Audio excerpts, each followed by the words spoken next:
Testing, testing. Hello, 1, 2, 3.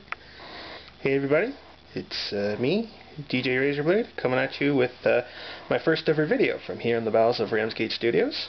Some of you guys have been bugging me for a little video tour of my studio for the last little while, and I've been playing around with the video function here on my little Canon PowerShot, so I thought I'd take you for a quick tour, and maybe in subsequent videos show you guys how I pull off the tricks I do here in the studio.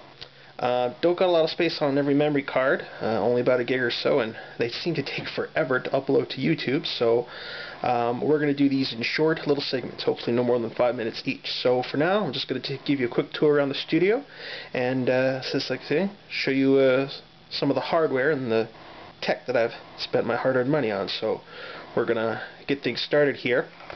Want to apologize for the mess. I actually did clean it up a little bit. You can see here, got lots of stuff all over the place. Boxes, garbage. Actually, that bag is full of bubble wrap because just stuff left over from when I unpacked all my gear. My new bag I'm going to take with me to RVBTO this summer. Bookshelf here, a lot of reading.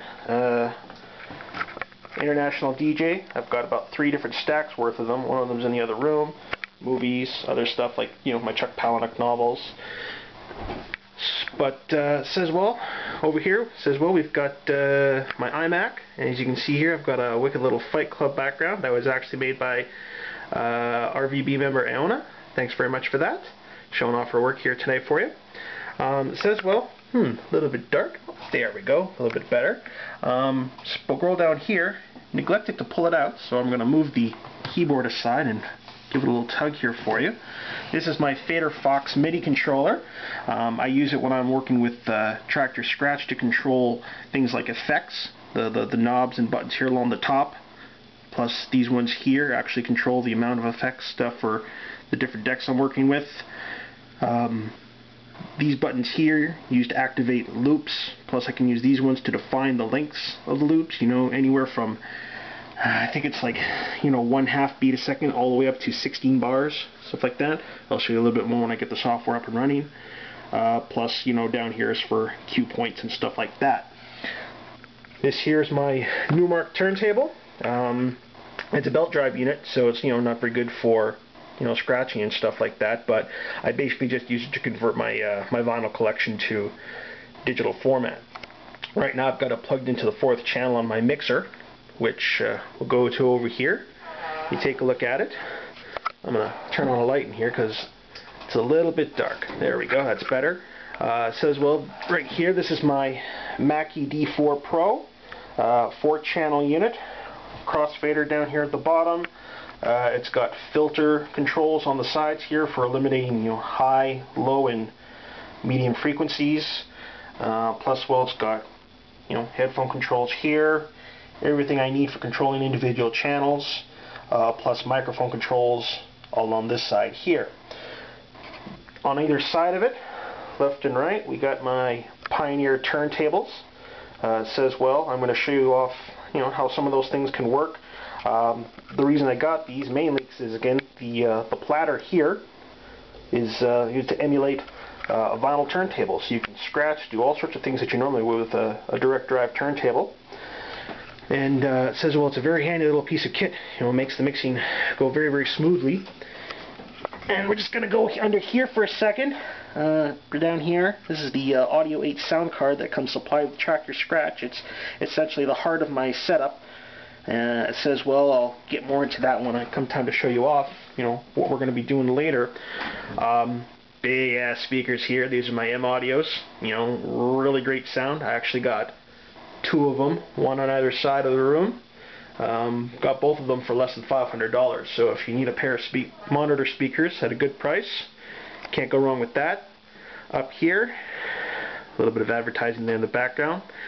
This is my Rode condenser microphone. You've heard me use it on my podcasts. Got that in Toronto last summer.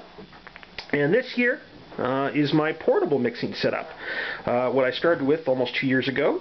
See here, got my MacBook with Liam and the boys on the desktop. Sony NDR V500 headphones. I've been using these for over 2 years. Can't go wrong with those if you're looking for a good quality, cheap pair of headphones. My Hercules DJ console, which I use with Traktor DJ Studio 3, which I'll show you here in a second.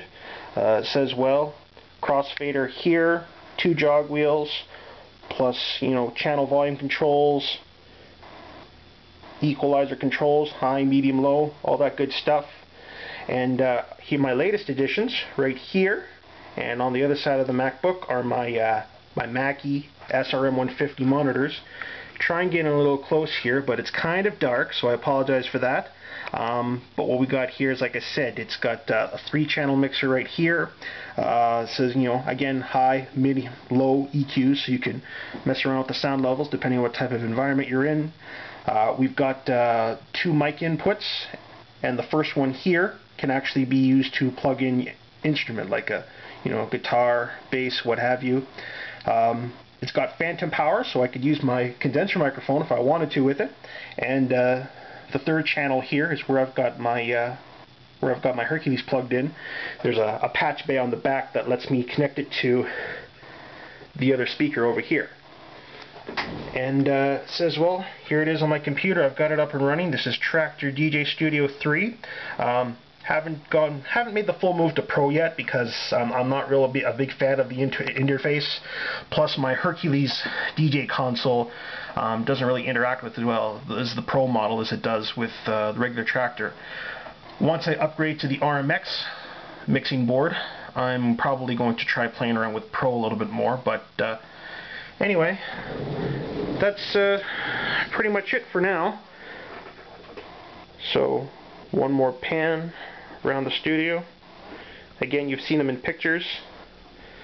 And it says, well, I'm going to be making some more videos over the next little while. And maybe show you off how this equipment works. I may need a camera person to help me out. But it says, well, that's just about all I got for now. So thanks for watching, and we'll see you again soon.